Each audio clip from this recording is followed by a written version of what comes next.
আসসালামু আলাইকুম বন্ধুরা, আশা করি আপনারা সবাই ভালো আছেন। আমরা আজকে ফটিকছড়ি এমাজ বান্ডার দরবার শরীফের উদ্দেশ্যে রওনা হলাম। আমি, আমার ছোট ভাই আফনান এবং আমার বন্ধু সুমন, তিনজন মিলেই বের হয়েছি। ভিডিওটি না টেনে শেষ পর্যন্ত দেখতে থাকুন এবং আমাদের যাত্রাপথে আমরা কি কি দেখলাম তা আপনাদেরকে দেখানোর চেষ্টা করব। তো বন্ধুরা, প্রথমে আমরা বড়দিঘিপাড় থেকে হাটহাজারী গেলাম। ওখান থেকে একটা রিজার্ভ সিএনজি নিলাম, যার ভাড়া হচ্ছে 230 টাকা। অর্থাৎ হাটহাজারী বাস স্টেশন থেকে দরবার শরীফ পর্যন্ত 230 টাকা ভাড়া অথবা 250 টাকা ভাড়ায় আপনি দরবার শরীফে পৌঁছে যেতে পারবেন। এটা আপনাদের গিয়ে আমি বলে রাখলাম। আপনারা দেখতে পাচ্ছেন আমাদের ড্রাইভার সাহেব অত্যন্ত স্পিডে গাড়ি চালাচ্ছে, মনে হয় যেন আমরা বিমানের গতিতেই যাচ্ছি।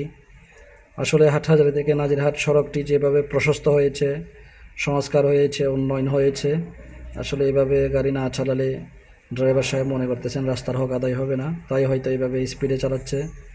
কিন্তু আমি বারবার ওনাকে বলতেছি, ভাই আস্তে চালান, আস্তে চালান। এটা অবশ্যই প্যাসেঞ্জারকে সতর্ক থাকতে হবে, কেয়ারফুল থাকতে হবে। রাস্তা দুপাশটা অনেক সুন্দর, সবুজে ঘেরা প্রাকৃতিক পরিবেশ। অবশ্যই আপনি দেখে মুগ্ধ হবেন, এটা মুগ্ধ হবার মতোই। কারণ রাস্তার দুপাশে আপনার গাছের ছাড়া থাকা মানে, সবুজে ঘেরা থাকা মানে এটা অবশ্যই সুন্দরের পর্যায়ে পড়ে। অলরেডি আমরা দরবার শরীফে চলে এলাম। এখানে দরবার শরীফের মেইন যে গেট, ওই গেট দিয়ে আমরা প্রবেশ করে ফেলছি। এখানে দেখতে পাচ্ছেন আপনারা দরবার শরীফের পাশে যে হাট বাজার বসেছে, দরবার শরীফে ঢোকার পথে বাজারটা।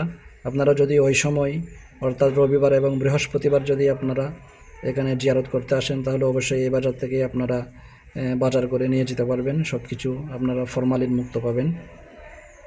তো এখানে দেখতে পাচ্ছেন আমরা গেট দিয়ে যে প্রবেশ করে এখানে আমরা যাচ্ছি, আস্তে আস্তে দরবার শরীফের দিকে যাচ্ছি।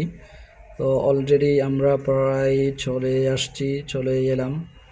তো আমরা অলরেডি দেখতে পাচ্ছি দরবার শরীফ হজরত কেবলার দরগা আমরা দেখতে পাচ্ছি, যেখানে আমাদের গন্তব্য আসলে। তো আমরা এখন ড্রাইভার সাহেবকে ভাড়া দিয়ে 230 টাকা ভাড়া দিয়ে আমরা গাড়ি থেকে নেমে আমরা এখন যাচ্ছি, অজু করব। অজু করে ওখানে যাব দরবার শরীফে। এখানে ঢুকে, রওজার মধ্যে ঢুকে আমরা আসরের সময় আমরা নামাজ পড়ব। নামাজ পড়ে জিয়ারত করব। জিয়ারত করে এখানে বিভিন্ন আপনার দেখার মতো কিছু নিদর্শন রয়েছে, ওইগুলো আমরা দেখব, হেঁটে হেঁটে দেখব। আসলে প্রতিদিন এখানে অনেক ভক্ত অনুরক্ত আসে, যারা এখানে কেউ নিয়ত করে এখানে গোসল করে। এখানে আমার বন্ধু সুমন এবং আফনানও এখানে গোসল করেছে, আসার সাথে সাথে গোসল করে ফেলেছে তারা। তো আপনারাও যে কোনো কিছুর জন্য, যে কোনো নিয়ত পূরণের জন্য, যে কোনো আশা পূরণের জন্য আপনারা এখানে আসতে পারবেন। এসে আপনারা জিয়ারতের উদ্দেশ্যে এসে এখানে গোসল করতে পারবেন, অজু করতে পারবেন এবং নিয়ত করে পানি পান করতে পারবেন। তো আমরা হজরত কেবলার মাজার জিয়ারত করে এখানে নামাজ কালাম পরে জিকির আজকার করে বাবা ভান্ডারের ওখানে গেলাম। বাবা ভান্ডারের ওখানে জিয়ারত করে আমরা অলরেডি ওসিয়ে গৌসুল আজম দেলোয়ার হোসেন মাইজ ভান্ডারের মাজারে আমরা প্রবেশ করতেছি। তো ওখানে এই মাজারটা জিয়ারত করে আমরা অলরেডি, আমার ভাই ঢুকে গেছে আফনান, আমিও এখন প্রবেশ করব। তো ওখানে আমরা প্রবেশ করে আমরা ওখানে জিয়ারত করে তারপর মাগরিবের নামাজ আদায় করলাম। মাগরিবের নামাজ আদায় করে আমরা নাস্তা করতে গেলাম। নাস্তা করে এবং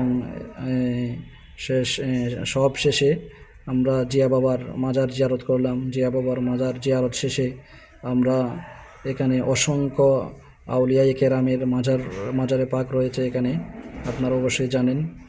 এবং যারা দূর দূরান্ত থেকে আসেন তারাও হয়তো অবগত আছেন। এখানে এই দরবারটা আসলে প্রাচীন একটা দরবার।